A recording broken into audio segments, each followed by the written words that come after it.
Good afternoon. Thank you for joining us today. Many familiar faces from yesterday back again. We are pleased to have Dr. Fauci here with us as part of the President's commitment to have public health experts lead our communication with the American people about the pandemic. Just to give you a bit of a run of show here, Dr. Fauci will speak at the top about the state of the pandemic, the status of vaccines. He'll take some of your questions. I will play the role of the bad cop when it's time for him to go and get to the work of the American people. And then I will do a topper and I'll answer a bunch of your questions as well. So there's lots to come after this. With that, I will turn it over to Dr. Fauci. Thank you very much. And I'm going to just spend a couple of minutes just summarizing the status of where we are. And then maybe addressing some of the things that I know are on people's minds. So first of all, obviously, we are still in a very serious situation. I mean, to have over 400,000 deaths is something that, is unfortunately historic in the very bad sense. When you look at the number of new infections that we have, it's still at a very, very high rate. Hospitalizations are up. There are certain areas of the country, as I think you're all familiar with, which are really stressed from the standpoint of beds, from the standpoint of the stress on the healthcare system. However, when you look more recently at the 7-day average of cases, remember we were going between 300,000 and 400,000 and 200,000 and 300,000. Right now it looks like it might actually be plateauing in the sense of turning around. Now, there's good news in that, but you have to be careful that we may not be seeing perhaps an artifact of a slowing down following the holidays. So when we see that, we think it's real. But one of the things, and it's interesting, I'm sort of getting a deja vu standing up here because I said something like this almost a little bit less than a year ago when we were talking about the acceleration of cases in the late winter, early spring of 2020 when we were having New York City metropolitan area being the epicenter of what was going on, that there are always lags. So please be aware of that when you have cases and then a couple of weeks later you see it represented in hospitalizations, intensive care, and then a couple of weeks later in deaths. So you have almost a paradoxical curves where you see something plateauing and maybe coming down at the same time as hospitalizations and deaths might actually be going up. So this is something that I just put on your radar screen. It is not an unusual thing to see that sort of thing. The other point I want to make is one that we're getting asked a lot regarding questions. That is, what is it about these mutants that you're hearing about? The mutants in the UK, which we know are in about 20 plus states, the mutants that we're seeing in South Africa and in Brazil. First of all, we need to understand that RNA viruses like coronaviruses mutate all the time. Most of the mutations don't have any physiological relevance with regard to the function of the virus itself. However, every once in a while, you get mutations, either singly or clustered in combinations, which do have an impact. So what have we learned thus far? And I want to emphasize thus far because we're paying very, very careful attention to this, and we take it very seriously. At least from the experience that our colleagues in the UK have had, the one that is in the UK appears to have a greater degree of transmissibility, about twice as much as what we call the wild type original virus. The one that is in South Africa is a bit different, and I'll get to that in a second. So it does look like it increases the transmissibility. They say correctly, on a one-to-one basis, it doesn't seem to make the virus more virulent or have a greater chance of making you seriously ill or killing you. However, we shouldn't be lulled into complacency about that, because if you have a virus that is more transmissible, you're going to get more cases. When you get more cases, you're going to get more hospitalizations. And when you get more hospitalizations, you're ultimately going to get more deaths. So even though the virus on a one-to-one basis isn't more serious, the phenomenon of a more transmissible virus is something that you take seriously. The next thing is, does it change enough to interfere with the efficacy of a whole group of monoclonal antibodies that many of you are aware of? the monoclonal antibodies that are being used for treatment in some cases and prevention. Since monoclonal antibodies bind to a very specific part of the virus, when there's a mutation there, it has much greater a chance of obliterating the efficacy of a monoclonal antibody. And we're seeing in the much more concerning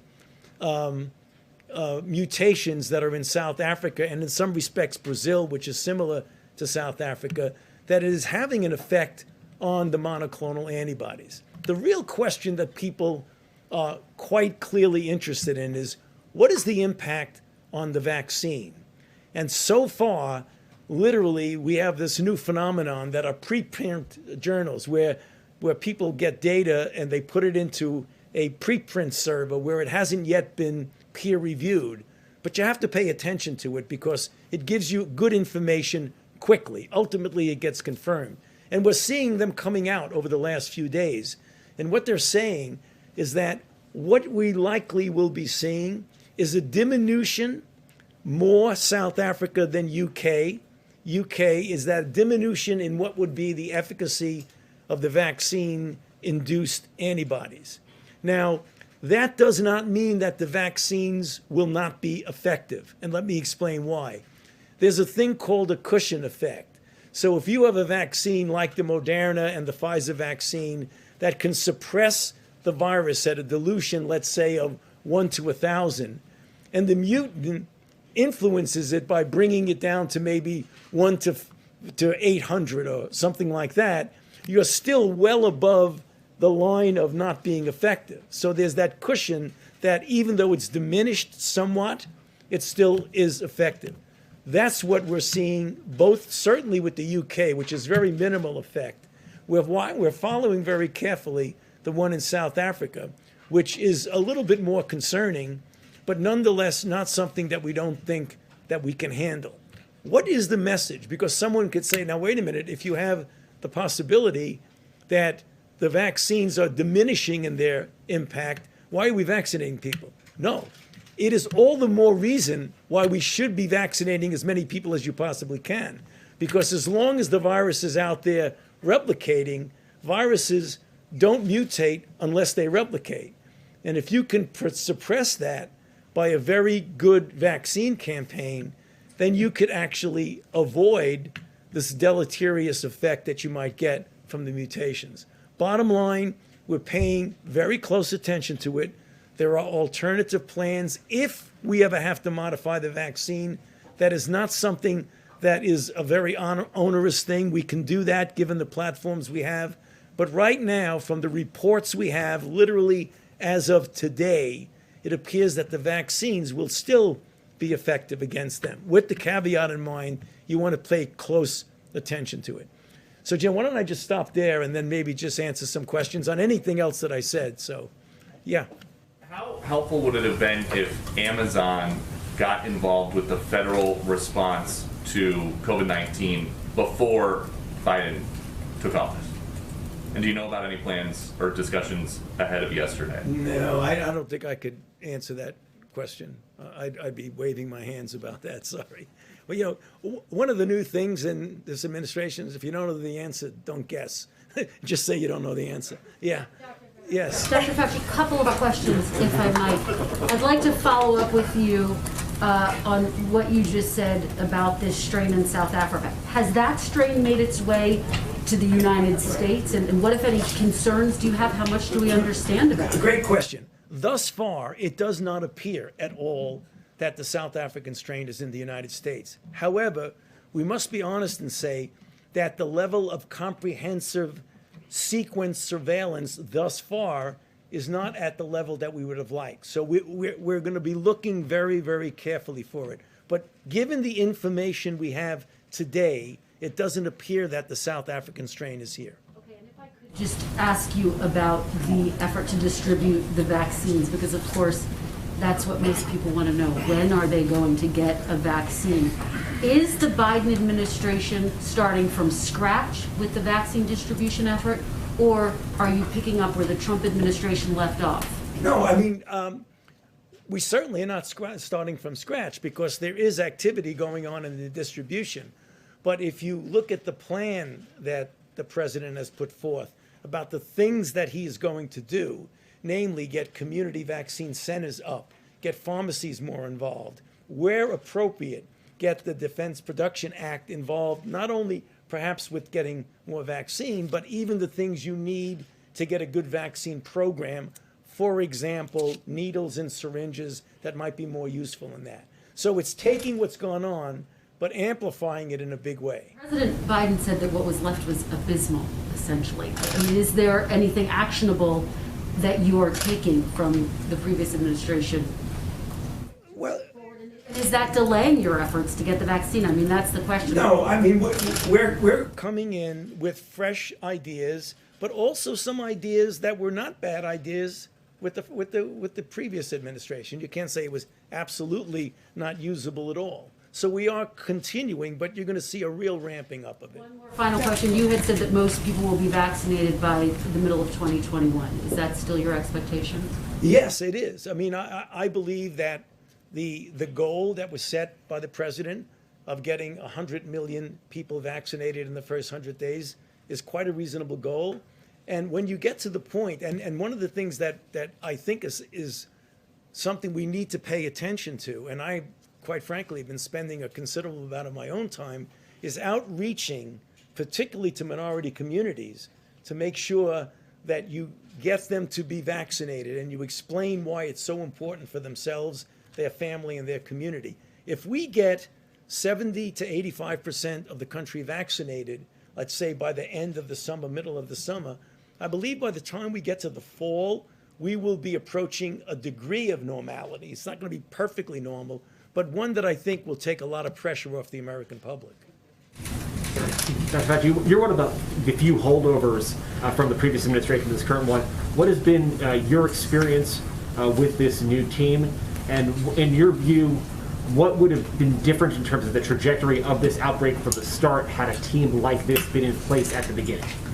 Well, I can tell you my impression of what's going on right now. The team, I don't know if I can extrapolate other things, but one of the things that was very clear as recently as about 15 minutes ago when I was with the president is that one of the things that we're going to do is to be completely transparent, open, and honest. If things go wrong, not point fingers, but to correct them and to make everything we do be based on science and evidence. I mean, that was literally a conversation I had 15 minutes ago with the president. And he has said that multiple times. That you, looking back on your comments of the last 10 or 12 months, would like to now, with that sort of license, to amend or clarify? No, I mean, I always said everything on the base. That's why I got in trouble sometimes. Right. Yeah. Right. Yes. You mentioned pharmacies. The new CDC director said today that the goal of getting vaccinations into pharmacies by the end of next month isn't realistic, as had been previously suggested. When will most Americans be able to get a vaccination in their neighborhood pharmacy? Well, I didn't hear that comment. Are you talking about Dr. Walensky's comment? I didn't hear that comment, so I don't really want to comment on the comment. But what she may be saying is that for many people in this country who don't have access to a pharmacy, they may not be able to utilize getting things in the pharmacy. I'm not sure. I want to be careful because I'm not sure that's what she said. We just had a conversation about how we're going to get vaccines to people who are in pharmacy desert areas where they don't have easy access to a pharmacy. And that's something we're working on and taking very seriously. Just to be clear, if you are in an area where you do have access to a CVS or a Walgreens, Right. When will you be able to get access to this vaccine like you would a flu vaccine? You know, in the spirit of not guessing, I really am not quite sure when that will be, but we can get back to you on that. And just on the broader timeline, you mentioned the fall. We just heard the president say, the brutal truth is that it is going to be several more months. Just to be clear, you're saying by the fall, the majority of Americans you think will be vaccinated? No, I didn't say that. I said if we get the majority of Americans, 70 to 85% vaccinated by then, we could have a degree of herd immunity that would get us back to normal. The concern I have, and something we're working on, is getting people who have vaccine hesitancy who don't want to get vaccinated, because many people are skeptical about that. So we really need to do a lot of good outreach for that. I mean, I don't know what the best case scenario for me is that we'd get 85% of the people vaccinated by the end of the summer. If we do, then by the time we get to the fall, I think we can approach a degree of normality. On the mutations that you were talking about, a question about how exactly they increase transmissibility. Does it take less exposure time to get it? No. What it is that you can do in vitro in a test tube setting, binding an affinity to the receptors, which you have in your nose, in your lung, and your GI tract. The receptor for the virus is called an ACE2 receptor, and the facility or affinity with which a virus binds to that means that it very likely will have a better efficiency of infection and replicate more in the nasopharynx. So that's how you make that determination in the test tube. Then you look epidemiologically and you see a spike going up in the sense of number of cases, and they sort of match each other. A virus that has the ability to easily bind to and replicate with your receptors is one that likely will spread easier. Mean that you'd have more viral load? Well, you could, yes. In fact, it would mean, because if it binds more easily, it could replicate in the nasopharynx more easily, and it is likely that you would have a higher viral load. Does it make masks less effective in that case? No, it makes it the reason why you absolutely should be wearing a mask. It doesn't necessarily make it less effective. If you properly wear a mask, then you'll be okay. On the UK strain, do you have any data on how widespread that strain is in the United States? Well, I think it's in at least 20 states that people have mentioned. Exactly. The real question that's going to be asked, is it going to become the dominant strain, or will the strains we already have prevent it from flourishing and being the more dominant strain? But it is here for sure. Yeah. Yeah. Just a follow-up on vaccines. Some state and local authorities are saying that they would be able to distribute more vaccines if they had more. Is the Biden administration now trying to increase production by Moderna and Pfizer in the next 6 weeks? Yeah, as well as to utilize what we hope will be another player in the field, the J&J, Janssen, as well as other of the companies. But also, as the president has said in his plan, to do whatever he can to expand the availability of vaccines, whatever that is. I mean, he said that he's going to just use every possibility, including the Defense Production Act. Can you explain the discrepancy between what some states are saying about needing more vaccines and the CDC saying that a lot of vaccine is still remaining on people's or on their shelves? Yeah, I think that is something that we need to really take a close look at, because that is sort of an inconsistent discrepancy. And one of the things we want to do is to find out why that's the case. And if it is the case, particularly the thing that would be most disturbing, if there's vaccine laying around and people are not using it when others would need it. But I don't know the answer to that question, but we need to look into it. Dr. Fauci, you've joked a couple times today already about the difference that you feel in being kind of the spokesperson for this issue in this administration versus the previous one.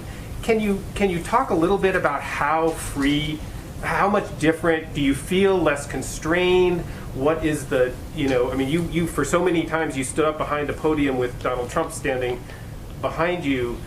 That was a different feeling, I'm sure, than it is today. Can you talk a little bit about how you feel kind of released from what you had been doing for the last year? Yeah, but you said I was joking about it. I was very serious about it. I wasn't joking. No, actually, I mean, obviously, I don't want to be going back, over history, but it was very clear that there were things that were said, be it regarding things like hydroxychloroquine and other things like that, that really was uncomfortable because they were not based on scientific fact. I can tell you, I take no pleasure at all in being in a situation of contradicting the president. So it was really something that you didn't feel that you could actually say something and there wouldn't be any repercussions about it. The idea that you can get up here and talk about what you know, what the evidence, what the science is, and know that's it. Let the science speak. It is somewhat of a liberating feeling. Basically banished for a few months there for a while. You feel like you're back now? I think so. Well, Okay. that's Mike Shear. You don't want to take questions from him in the future. Thank you, Dr. Fauci, so much for joining us. We really appreciate it, and we'll have him back again. So Thank you. well, thank you, everyone. As I promised, we'll have a full briefing from here. So, as you know, just a few moments ago, the president also released a national COVID-19 strategy and signed 10 executive orders and other directives to move quickly to contain the crisis. Underpinning everything the president signed today and everything we do every day will be equity. Some highlights of those actions include an executive order to fill supply shortfalls for vaccinations, testing, and PPE. The president directed agencies to exercise all appropriate authorities, including the Defense Production Act, to accelerate manufacturing and delivering of supplies such as N95, masks, gowns, gloves, PCR swabs, test reagents, and necessary equipment and material for the vaccine. The president also signed a presidential memorandum to increase federal reimbursement to states and tribes for the cost of National Guard personnel, emergency supplies, and the personnel and equipment needed to create vaccination centers. An executive order that established a COVID-19 pandemic testing board to bring the full force of the federal government's expertise to expanding testing supply and increasing access to testing. An executive order to bolster access to COVID-19 treatments and clinical care, establishing a comprehensive and coordinated preclinical drug discovery and development program to allow therapeutics to be evaluated and developed in response to pandemic threats. Sorry, I had to clear my throat. There's a lot here. He also issued an executive order directing the Departments of Education and Health and Human Services to provide guidance on safe reopening and operating for schools, childcare providers, and institutions of higher education. An executive order on the Occupational Safety and Health Administration to immediately release clear guidance for employers to help keep workers safe from COVID-19 exposure. An executive order to require mask wearing in airports or certain modes of public transportation, including many trains, airplanes, maritime vessels, and intercity buses. And an executive order establishing a COVID-19 health equity task force, something we had previously announced, but making it official today, to provide specific recommendations to the president for allocating resources and funding in communities with inequities in COVID-19 outcomes by race, ethnicity, geography, disability, and other considerations. These steps, of course, build on the actions we announced yesterday. I had an additional update. Some of you may have seen this come out through late last night, but I wanted to share with you that as a result of one of the executive orders President Biden signed yesterday, the acting Homeland Security Secretary issued a memorandum to review and reset immigration enforcement priorities. For 100 days, beginning tomorrow, the Department of Homeland Security will pause removals for certain individuals. This pause will allow the administration to review and reset enforcement policies and ensure that resources are dedicated to the most pressing challenges and that we have a fair and effective enforcement system rooted in responsibly managing the border and protecting our national security and public safety. I had one other item I just wanted to flag for you about something the First Lady is up to. Let me see if I can find that, or I will circle back to it a little bit later. With that, I'm happy to take your questions. Zeke, why don't you kick us off? Thanks, Jen. There's some reporting earlier today about the president's commitment to extending New START. Can you talk about what the president's directive on that front has been? Additionally, can you confirm that the president requested reports from the new DNI for an assessment on potential foreign interference in the 2020 election, and then also the SolarWinds Act? I can confirm that the United States intends to seek a 5-year extension of New START as the treaty permits. The president has long been clear that the New START treaty is in the national security interests of the United States. And this extension makes even more sense when the relationship with Russia is adversarial, as it is at this time. New START is the only remaining treaty constraining Russian nuclear forces and is an anchor of strategic stability between our two countries. And to the other part of your question, Even as we work with Russia to advance U.S. interests, so too we work to hold Russia to account for its reckless and adversarial actions. And to this end, the President is also issuing a tasking to the intelligence community for its full assessment of the SolarWinds cyber breach, Russian interference in the 2020 election, its use of chemical weapons against opposition leader Alexei Navalny, and the alleged bounties on U.S. soldiers in Afghanistan. So that's hopefully answered all of it. That was a mouthful. And just changing gears for a quick second to COVID and the negotiations with Capitol Hill, how long is the president willing to pursue bipartisanship? Democrats are already talking about a reconciliation process. Is there given the critical need for some sort of aid here that the president is talking about, is there a deadline at which he's giving Republicans, is it February 1st? Is it President's weekend? By which he'll say, no, we're going to do this by reconciliation instead? Well, I'm not going to set any deadlines on our first full day in office, but I will say, and hopefully I'll have more for all of you on this tomorrow, we are going to be increasing our engagement. It's already been ongoing even before the president was inaugurated yesterday, but hopefully we'll have more to share with you tomorrow on meetings, engagements, discussions that will be going on with leaders on Capitol Hill and many members over the course of the next several days. As I conveyed to all of you yesterday, his preference and priority is a bipartisan package and working with members of both parties to come to agreement on that, because he believes that the crises facing the American people, as we saw the jobs numbers this morning, the unemployment insurance claims, I should say, we put out a statement by our NEC director in case you didn't see that. As we've seen, and the reports from Dr. Fauci just a few minutes ago, this crisis is dire and it requires immediate action. And we hope and expect members of both parties to work together to do that. We're also not going to take options off the table, so we'll proceed with those discussions over the next couple of days. Go ahead, Christine. Hi, Jen. If I could just follow up on that. There was some reporting that there was going to be a meeting this weekend with a bipartisan group of lawmakers. Can you give us any indication? Is that going to happen with President Biden or with his economic team? Is that your expectation? Well, I think the reporting was around a meeting with NEC Director Brian Deese. I spoke with him earlier today. He is definitely going to be engaging with a range of members and a range of different groups of members from Capitol Hill in the coming days. I think we were still working to confirm specific meetings before I came out here, and I hope to have more for all of you on that by tomorrow. Okay, and more broadly speaking, Jen, President Biden has proposed this $1.9 trillion package. You already have some Republicans who say, we just passed a stimulus plan. They're not going to get on board with this. Mitt Romney among them, who says we just passed a program with over $900 billion, and some people say the price tag is just way too big. So how does President Biden expect to get this passed with bipartisan support, and how does that fit into his broader message of bipartisanship, proposing something like this that's that big? Well, I think it fits perfectly into his message of bipartisanship. He wants to work with Democrats and Republicans to address the crises that the American people are facing, whether they live in red states or blue states or Democrats or Republicans. The package was designed based on recommendations from health experts, from economists. It's been applauded by everyone from Senator Bernie Sanders to the Chamber of Commerce.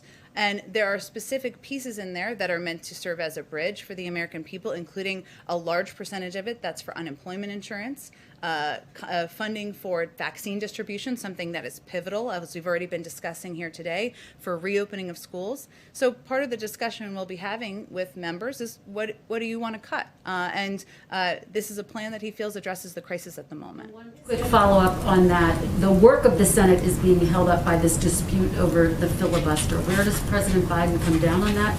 Does he think that there should not be a filibuster so that the Senate could move forward with its work? Well, the president-elect spoke just yesterday, as you all saw, about the spirit of working together and bipartisanship to confront the 4 crises facing us. You've already seen him work with Republicans and Democrats and work toward a bipartisan approach to passing packages that will address the crises we're facing, and that certainly is his priority and his preference.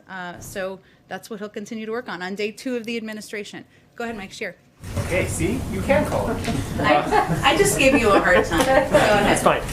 So I want to push you a little bit more on that question. Like, if there's this call for unity that the president made in his speech yesterday, But there has so far been almost no fig leaf even to the Republican Party. You don't have a Republican cabinet member like President Obama and I think President Clinton had. The executive orders that he's come out the gate have been largely designed at erasing as much of the Trump legacy as you can with executive orders, much of which the Republican Party likes and agrees with. You've put forth an immigration bill that has a path to citizenship but doesn't do much of a nod towards the border security. And you've got a $1.9 trillion COVID relief bill that has, as folks have said, already drawn all sorts of criticism. Where is the actual action behind this idea of bipartisanship? And when are we going to see one of those, sort of substantial outreaches that says this is something that, the Republicans want to do too? Well, I guess what I would send back to you, there's a lot in there, so let me do my best here. But Mike, is unemployment insurance only an issue that Democrats in the country want? Do only Democrats want their kids to go back to schools? Do only Democrats want vaccines to be distributed across the country? We feel that package, he feels that package is designed for bipartisan support. I will also say that we have also had some positive developments on our confirmations and our nominees. Last night, as you all saw, the president's nominee, now confirmed first female leader of the intelligence community, was confirmed with a vote of 84 to 10. You can check me on that, but an overwhelming vote. We've seen progress today on the nomination and hopeful confirmation of Lloyd Austin. So there is movement supported by both sides of the aisle and members of both parties. I think if you talk to Democrat or Republicans on the Hill, which I know many of you do, they will say they're not looking for something symbolic. They are looking for engagement. They're looking to have a conversation. They're looking to have a dialogue. And that's exactly what he's going to do. Go ahead, Mary. On that, has the president reached out to congressional leaders to sit down and discuss this relief package? Will he be? How much personal involvement is he going to have in this process? I expect he will be rolling up his sleeves and will be quite involved in this process, Mary. And yesterday was quite a busy day for him, as you all know. His schedule was minute by minute, and his family was here. But he was involved even before yesterday, having conversations with members of both parties, picking up the phone and having those conversations. He saw, of course, members of both parties. He invited leaders from both parties to join him at church. Obviously, that wasn't really a discussion about specifics of the bill, but he did have an opportunity to talk about his agenda and working together on his agenda moving forward. But I think you will see him quite involved in the days ahead, but you will also see the vice president quite involved. You will also see policy leaders like Brian Deese and others in the administration quite involved and having conversations with both Democrats and Republicans. But no plans right now to sit down with them. Well, I think we will have more to share with you soon in terms of engagement of many of our senior officials with members of both parties. And on the Defense Production Act, just to be clear, has the administration actually invoked the Defense Production Act? And if so, can you spell out what changes we may see because of this? Which companies are being asked to make what? Well, let me give you a very specific example that helped really make it clear for me.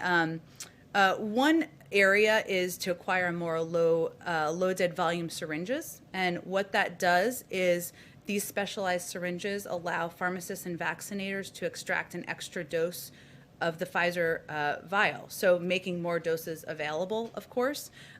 It also prioritizes the Defense Production Act raw materials that are used to produce the vaccine, so reducing bottlenecks. And it enables manufacturers, us to empower and invoke, I guess, an action from manufacturers to make sure we have the materials we need to get the vaccines out the door and in the arms of Americans. In terms of, obviously, he signed it this afternoon. I'll have to just circle back with you on what it means, if it's officially invoked in this moment or if it takes some time, and we can circle back with you after the briefing. Go ahead, Jen. On stimulus, is the White House drafting a legislative bill? You mean in terms of the what he announced last Thursday? Well, he announced what his specific ideas will be and what his vision is. But right now we're having discussions with members of both parties, as we have for the last week, about what that will look like. Okay, so no bill draft coming out of the White House is what I'm saying. Well, I'm happy to talk to our legislative team about that. I think what was important to the president was to outline what his vision would be. This is how the process should actually work, right? The president outlines, here's my vision, here's what I think should be in a package. Let's have discussions, let's have engagements with both parties, and let's see what comes out of the sausage making at the other side. Go ahead, Anita. I'll come back to you. I'm sorry, I keep missing you. Just following up on what Kristen asked, I don't think I heard an answer about whether the president supports keeping the filibuster, where he sits on that. Has he talked to Senator Schumer about that? I mean, he served there a long time. What are his thoughts on that? I think what I was conveying to Kristen is that the president has been clear. He wants to work with members of both parties and find bipartisan paths forward. And I don't have any more conversations to read out for you at this point in time. Specifically answer that, unless I'm not understanding your answer. I don't think I have more to add to my answer. And then just on the impeachment trial, I know that there was some talk about sort of the Senate doing both things at the same time, two things at once. There's some reporting this afternoon that Republicans are pushing to have the impeachment trial start in February. Where do you all stand still now on that? Are you still looking for that both paths to happen at the same time? Would it be preferable to do that first, or are you okay with later, as some Republicans are talking about? Well, Anita, I think we have been pretty consistent that we believe the timing and the mechanisms for the Congress and the Senate moving forward and holding the former president accountable, we'll leave that to them. And what our biggest priority and focus is ensuring that it doesn't delay the Senate, Congress moving forward in consideration and discussion around the COVID relief package that the president proposed last week. Go ahead. Thank you, Jen. Is the print cooler? I have a question for myself and then a question for someone who cannot be here because of the social distancing policies. My question is this, and it's about unity again. I've heard from conservatives who are afraid that the president is going to try to pull back religious conscience exemptions for groups like Little Sisters of the Poor. The president pledged he would do that in July when Little Sisters won a case in the Supreme Court. The Health and Human Services nominee Javier Becerra pursued that line of going after the exemptions as Attorney General of California. What's the president going to do on that? I haven't discussed that particular issue with him. I'm happy to circle back with you, but I don't. There's not a change in his position from what he said earlier this summer. Did you have another question? Question from Adam Longa of WUSA 9. He says, we saw the president warmly greet Mayor Bowser during the parade yesterday. She's pushing for the D.C. statehood measure to be on the president's desk within 100 days. Will the administration get behind this bill, and does the president support it? I hate to disappoint you, but I will have to circle back with you on that as well. There's quite a bit going on. I have not discussed D.C. statehood with him in the last 36 hours. I look forward to hearing. Okay, sounds great. Go ahead and back. Yeah, thanks, Jen. I wanted to circle back on something COVID related. I know the president has obviously made a priority of resuming in-person learning in the first 100 days. I wondered, is the administration planning to issue any kind of uniform guidance to states on, whether it's reopening schools, reopening businesses, indoor dining, stuff like that? Or are you all planning to just kind of leave it to states to do sort of a patchwork based on their own situations? Well, as Dr. Fauci conveyed, our objective is to ensure that health and medical experts are leading the effort in delivering guidance, determining guidance, and also communicating it with the public whenever possible. And any guidance would come, of course, as you know, from the CDC. We will, of course, defer to that. But part of our priority and our focus here is on providing more engagement with states, more clear guidance from the federal level in terms of how we're planning to operate, what data we're seeing, how vaccines are being distributed, what we see as the challenges, and that communication has been lacking as we understand it from our conversations in the past few months. So that is what we will focus on improving in the months ahead. Would you specifically, are you planning to do daily or weekly calls with states, or how are you planning to up the communication there? Well, we have an entire COVID team, as you know, who are now, most of them are official, and part of their role will be engaging with governors, Democrats and Republicans, mayors, local elected officials to gain a better understanding of what's happening on the ground. That will be how they're going to be intaking a great deal of information. Obviously, health care providers and experts on the ground as well. We will also do engagement from the level of the president and the vice president as well, because they also want to have that conversation with states and local officials on what they're experiencing, what they see the challenges as, and how they can be addressed. And that's something I think in President Biden's heart. He is a local elected official still, and he gets into the weeds of what they're experiencing, and he will be involved in that himself. Go ahead and the way back. Thanks, Jen. There's a lot of really big things that the administration wants to do: infrastructure, the stimulus, tax reform. Can you sort of lay out the cadence for us over the upcoming year? How do you envision those three major things playing out? What's the order? When do you think those will be taken up? When will they happen? Well, what I can lay out for you on our first full day here is what our initial priorities are, and they revolve around addressing the 4 crises that the president has stated that the country is facing, including getting the pandemic under control, getting people back to work, addressing our climate crisis, and addressing racial equity. And so, go ahead. No, I was going to ask you, do you think tax reform happens in 2021? I don't really have any predictions for you on that. I think at this point in time and for the foreseeable future, addressing the pandemic, getting the pandemic under control, and that linkage to getting people back to work will be his top priority. Keystone XL, the decision yesterday from the president. What would you say to those who have lost their job or will lose their job as a result of that decision? What would the message from the president and the White House be? The message of the president and the White House would be that he is committed. His record will shows the American people that he is committed to clean energy jobs, to jobs that are not only good, high-paying jobs, union jobs, but ones that are also good for our environment. He thinks it's possible to do both. He led an effort when he was the vice president to put millions of people to work with both of those priorities in mind, and he will continue to do that as president. But he had opposed the Keystone Pipeline back in 2013 when it was when there was a consideration of the permit, or sorry, I don't think it was 2013. I think it was a little bit after that. And he's been consistent in his view, and he was delivering on a promise he made to the American public during the campaign. Go ahead all the way in the back. Thank you. I wanted to ask you about India-US relationship. What is President Biden's vision of an India-US relationship, the relationship between the world's oldest and the world's largest democracies? Well, first I would say that President Biden, who of course has visited India many times, respects and values the long bipartisan, successful relationship between leaders in India and the United States. He looks forward to a continuation of that. Obviously, he selected and yesterday she was sworn in, the first Indian American to serve as president or vice president. It's certainly a historic moment for all of us in this country, but a further, cementing of the importance of our relationship. So, go ahead, George. Yeah, thanks. 2 questions, if I could. One on the Hatch Act. Will this administration take that seriously, and do you think it's ever appropriate for this White House to have a political event or a political meeting?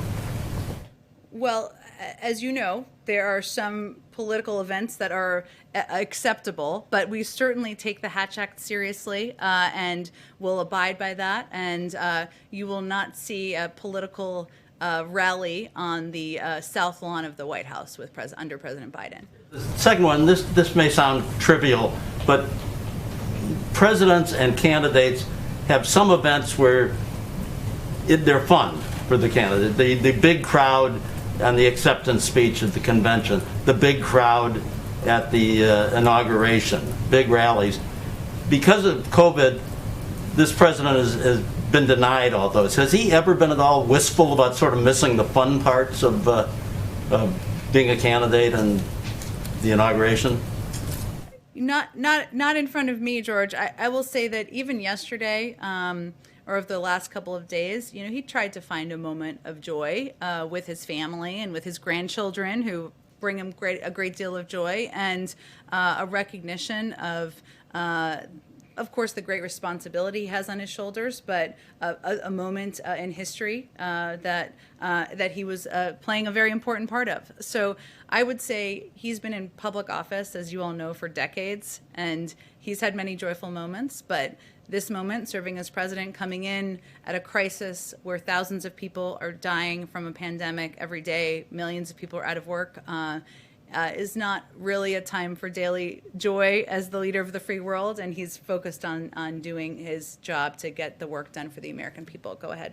Why weren't President Biden and all members of the Biden family masked at all times on federal lands last night if he signed an executive order that mandates masks on federal lands at all times?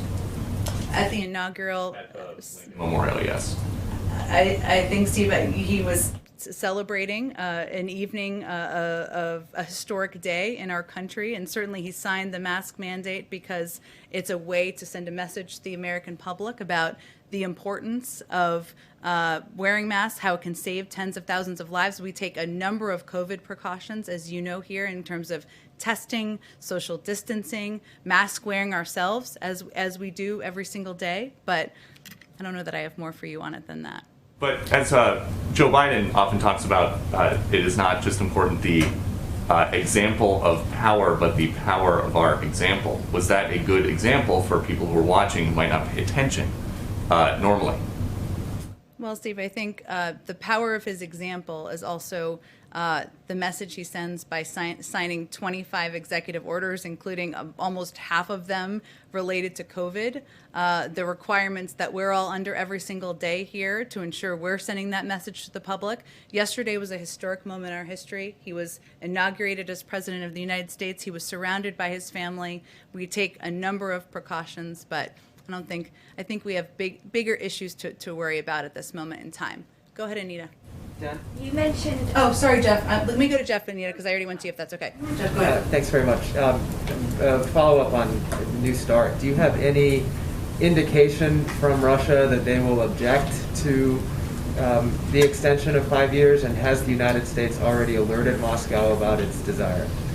Well, we have not, obviously, as you know, a number of our nominees have talked about our intention during their confirmation hearings over the past couple of days of extending New START. I don't have any calls to read out for you, but I can check and see if any notifications or discussions have happened this afternoon. And a follow-up on something from yesterday, which I think you referred to, that President Biden had said that President Trump left him a very generous note, and he didn't want to talk about it until he spoke to President Trump. Are President Biden and former President Trump going to have a call? There's no call planned. What he was conveying is that he didn't want to release a private note without having agreement from the former president. But I wouldn't say he's seeking it through a phone call. He just was even trying to be respectful in that moment of a private letter that was sent. With regard to the former president, has President Biden spoken to Speaker Pelosi at all about the timing of when she plans to bring the impeachment articles to the Senate, and how he would like to see this trial proceed? President Biden has been pretty clear about what the focus of his conversations are and what his intention is with his engagements with leaders from both sides of the aisle and in both houses of Congress, including with Speaker Pelosi, someone he's known for quite some time. And that is his intention and focus on getting the COVID package through. So he will leave it to her and to now Leader Schumer to determine what the path forward and the timeline will be in holding the former president accountable. Anita, go back to you. Yeah, you earlier mentioned 4 priorities of the president. I was surprised to not hear immigration per se in that, because yesterday many of the executive orders were about immigration. There were 2 major agency releases last night about immigration. The bill is being introduced today. Do you not see that as sort of the second big push after the COVID bill? Where do you see that? And I guess I would say, why is it, I was going to ask you, why is it going to be, why is it such a priority after the COVID bill, but you didn't even list it, so I wanted to kind of clarify that and get your thoughts on it. Well, I wouldn't read into that other than immigration we consider as part of racial equity and part of which is a broad issue, but that's how the president has spoken about that crisis over the past several months, and clearly it is an enormous priority to him because we moved forward in announcing the specifics of an immigration bill, an immigration package he is eager to move forward on with Congress on his first day in office.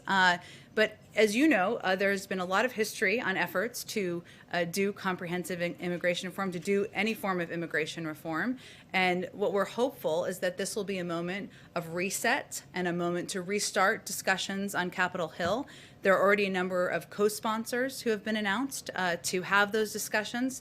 There are experts on immigration who have worked on this issue on both sides of the aisle. Historically, it is an issue that there is bipartisan support from the business community, supports from a range of outside groups with different political tilts, and we're hopeful that that will help propel it forward.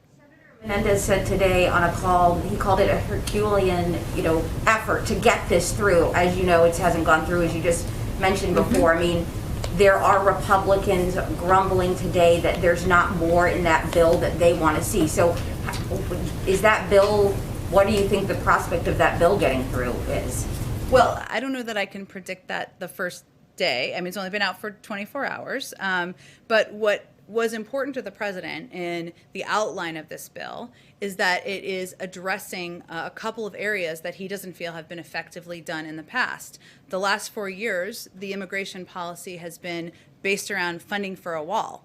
That has not worked, even to keep the country safer, even to keep bad actors out. And so his approach is multi-pronged. It is to do smart security that will help address and use technology to address key border crossings, address ports of entry more effectively and efficiently, and putting that oversight in the hands of the Department of Homeland Security. It will also help address root causes of migration, and that hasn't been in past bills, as you probably well know, Anita. It was not in the bill in 2013, but it's something that he has been an advocate for in his time in public office. And it also has a pathway to citizenship for the 11 million undocumented immigrants who are living in the country. There are components of here in the bill that address a lot of the issues that have not been addressed in the past, and certainly the components of it that are talk about smart security are the kind of border security that we think is essential and more effective than what we've seen over the past couple of years. Go ahead. Oh. Can I go to Zeke first and then to you, Kristen? Go ahead. I just wanted to follow up on a question I asked the President an hour or so ago about the 100 million vaccines in the first 100 days target. That's roughly a per diem basis of where the vaccinations are right now. Can you just elaborate a little bit why the President isn't setting the bar a little bit higher? It may be require another nudge. Just to explain to the American people, when they see these statistics of one tracker had 1.6 million yesterday, why isn't the President shooting just a little bit higher given the magnitude of the crisis here? Well, none of us are mathematicians, myself included, so I asked our team to do a little math on this. So the Trump administration was given 36 million doses when they were in office for 38 days. They administered a total of about 17 million shots. That's about less than 500,000 shots a day. What we are proposing is to double that to about 1 million shots per day. And we have outlined this goal and objective in coordination and consultation with our health and medical experts. So it is ambitious. It's something that we feel is bold and was called that certainly at the time. And we're working overtime to help to achieve it, try to achieve it. But is the President trying to, he obviously would try to exceed that if possible. Is it possible we may see in a couple of weeks or month that the President would up that goal? Well, Zeke, there are a lot of factors that go into determining how many shots can get into the arms of Americans. We feel confident we can achieve this goal. Obviously, there are other vaccines that are being considered at this point in time by the FDA. There is funding that will be needed for distribution. There are a number of steps that will help expedite at some point in time. But right now, our focus is on what many health and medical experts have consistently called a bold goal. I will note also that some of the reporting this morning, which Kristen asked about earlier, was that the Trump administration left us with no plan. It's hard for them to both be exactly true at the same time. And our team has been putting together a plan, our own plan, as Dr. Fauci talked about, for some time to achieve this goal. But he also mentioned that there are a number of challenges. It's not just about lining people up, as you all know, but for people watching in a football stadium and giving them shots. We have to overcome vaccine hesitancy. We have to get to health communities where they don't have access to health centers. That was outlined. A number of steps to address that were outlined in the president's plan today. This is a bold goal. We're going to work every day to achieve it, and we'll build from there. There's a lot more of the administration to go from there, and more work on COVID to be done. Go ahead, Kristen. Jen, President Biden is reversing a number of former President Trump's policies, and we're seeing some of former President Trump's staffers be placed on leave or be reassigned. Is there an attempt to purge Trump officials? Well, there's a new administration, so obviously there are a number of new officials in place. I know there was some reporting, for example, and I don't know if this is who you're referencing, so you tell me if not, of the head of the NLRB. That's an individual who was not carrying out the, anyone would tell you, not just from our administration, the objectives of the NLRB. And so they're no longer in their position, and we'll make those decisions as needed.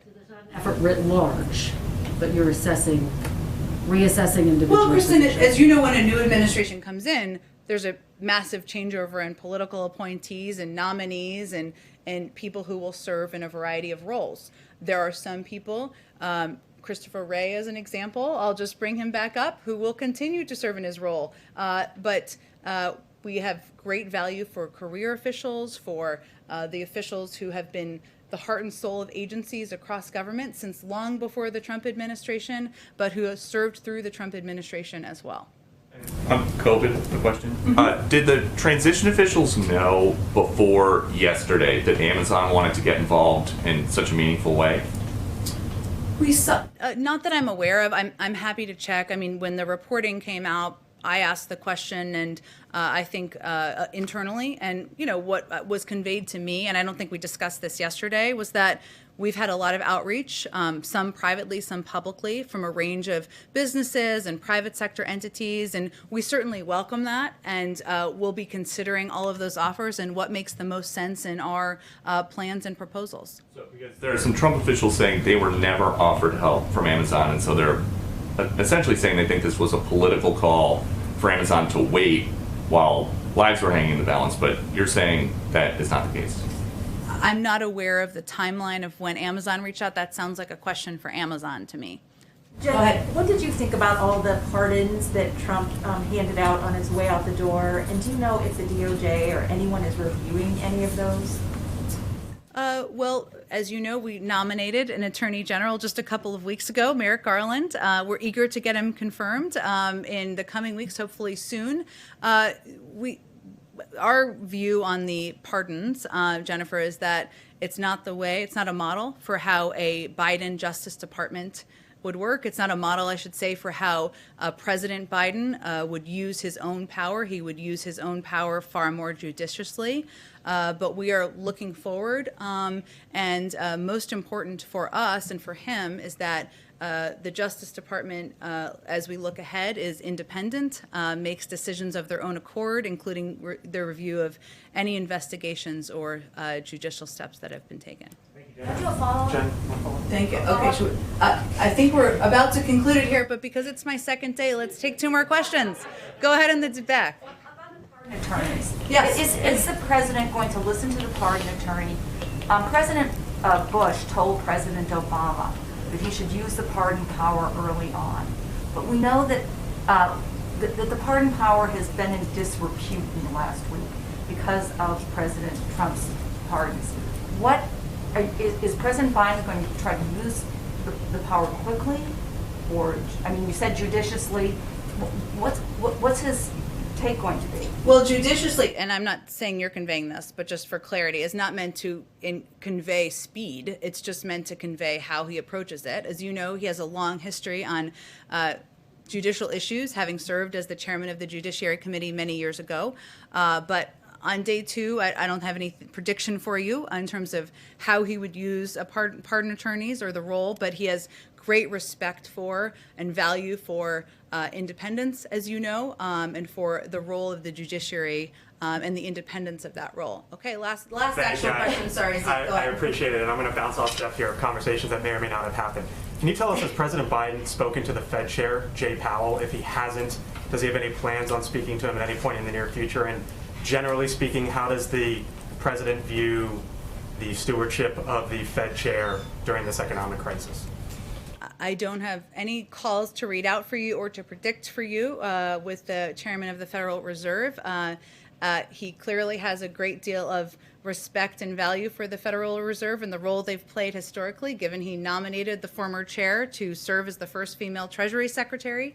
But I don't have anything more for you. I can venture to get more for you from our economic team. Thank you, everyone. I'll see you again tomorrow. Thanks, Ben.